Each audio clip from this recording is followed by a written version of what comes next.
Hey guys, Harry here. So in this video I'm going to go over more information about the Ballistics Shield, the new game mode that's coming out for Dragon's Teeth, and all the Dragon's Teeth weapon assignments. All the good guys over at Simthic.com have uncovered lots of Dragon Teeth information. In fact, there's so much that I had to break it down, and I'm only going to tell you guys some of the information in this video. I will most likely make another video later on in the week, and also take note guys, this information may not be 100% correct. So firstly, I want to talk about the Ballistic Shield. Reading through all the information, it seems like it's indeed confirmed as a support exclusive gadget, and like I said in my previous video, it will do 120 damage and have a 2-meter range. There's been some confusion, however, if it's a gadget or it will take your primary slot. I know my previous Dragon's Teeth video, I did say it'll be a primary weapon, but now that's just not the case. There's more evidence pointing towards it will be a gadget. So that means you'll also be able to carry your normal primary weapon. I did also mention in my last video, if the Ballistic Shield was indeed a gadget, it will cause some balancing issues. I still somewhat believe that, but I guess we'll just have to wait and see how it's implemented into the game. Also, the Ballistic Shield will protect you from all small arms fire, but can only take limited damage from vehicles, explosives, and high caliber rounds before being rendered useless. So I'm guessing anything less than the 50 cal mounted machine gun won't be able to do damage to the shield. I'm thinking that DICE possibly implemented the Ballistic Shield for two reasons. One, to stop all the stalemates between two teams at choke points, for example the hallways in Operation Locker, which I'm sure most of us have experienced. Seeing as it can't take damage from small arms fire, I can imagine one support guy walking down the hallway with 5 assault teammates behind him, just clearing out the path and not taking too much damage. Yeah, it sounds really cool and it's great there'll be more ways to be tactical. However, I can easily see this creating some balancing issues, especially on no explosive servers, but whatever, we'll just see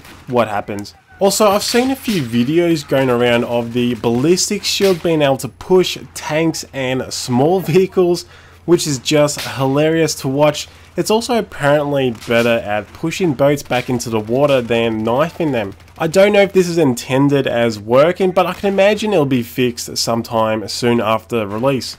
Dragon's Teeth will also include a new game mode called Chain Link, which is all about chaining capture points. If you capture 2 points adjacent to each other, it will create a link, and the more links your team have, the more the opposing team tickets will bleed, and obviously the team with the most tickets wins. So it's basically a normal conquest game mode with the added mechanic of chaining points, and I'm assuming there'll be a lot more points to capture. Now for the Dragon's Teeth weapon assignments. Before I begin, I just want to make clear with you guys on a couple of things.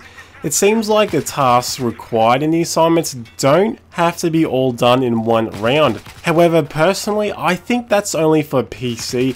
I'm not 100% sure on that. In my past Unlock Guide videos, I always have console players saying they had to do most of the assignment tasks in one round. I can't give a definite answer on the matter, so just watch out for this one once Dragon's Teeth is officially released. Also, some of the new weapon unlock assignments are not specific to any Dragon's Teeth maps. So that means, like in the past DLCs, us PC players will be able to get access to most of the weapons a couple of weeks before Dragon's Teeth is officially released. This has been the case since China Rising. I'm not too sure why DICE do this, but I have a theory they like PC players testing out the weapons first before officially releasing them. It might also be that how they code the required files for PC. I'm not a programmer, so I don't know exactly how that works. The first weapon is the Unica 6 revolver. You need to complete the Big Splash assignment, which requires for you to unlock the floodgates on Waterfront and get 5 kills while swimming. I'm assuming the floodgates will be some interactive object in one of the new maps. 5 kills while swimming is a bit of an odd task, but I guess DICE have just run out of things for us to complete. The Lions, Tigers and Bears assignment will unlock the Bulldog 7.62 assault rifle. It requires, while on foot as assault, kill 10 support enemies who are also on foot, and the rest is basically the same, but also kill 10 support and 10 recons. This sounds pretty easy, and from the looks of it will be one of those assignments PC players should be able to complete early on, seeing as it doesn't require you to be on a Dragon's Teeth map. Not the weakest link is the assignment in order to unlock the MPX PDW. It requires you to obtain 2 PDW ribbons, link 10 points in chain link, and follow 10 squad orders. Now obviously, seeing as it requires for you to be playing on the new chain link game mode, and thus you can only unlock this gun once Dragon's Teeth is released. And that goes for both PC players and console players.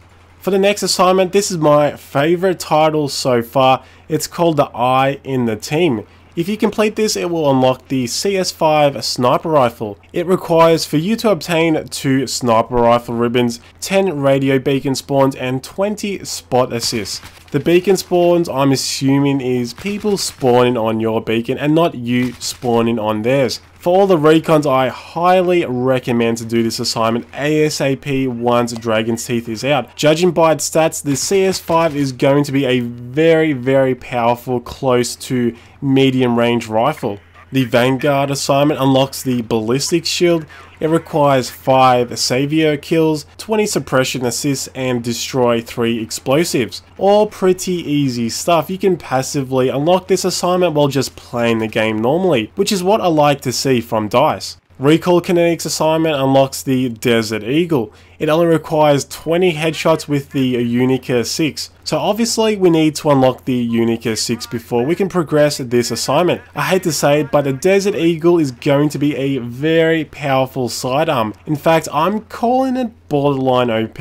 I know it's early to say that, but looking at its stats, it's very impressive. I'm just a tad concerned there may be some balancing issues. DICE have done this in the past. They release a DLC, make some of the weapons really good, then nerf them accordingly a couple of weeks later. So that's it for this video, guys. I won't be following my usual schedule this week, as I just want to make a few Dragon's Teeth related videos first, so you guys will be well informed by the time Dragon's Teeth is officially released. If you haven't done so already, subscribe to my channel for future content, and remember to like and share the video. It really helps me out and I'll much appreciate it. So take care, and I'll see you in the next video.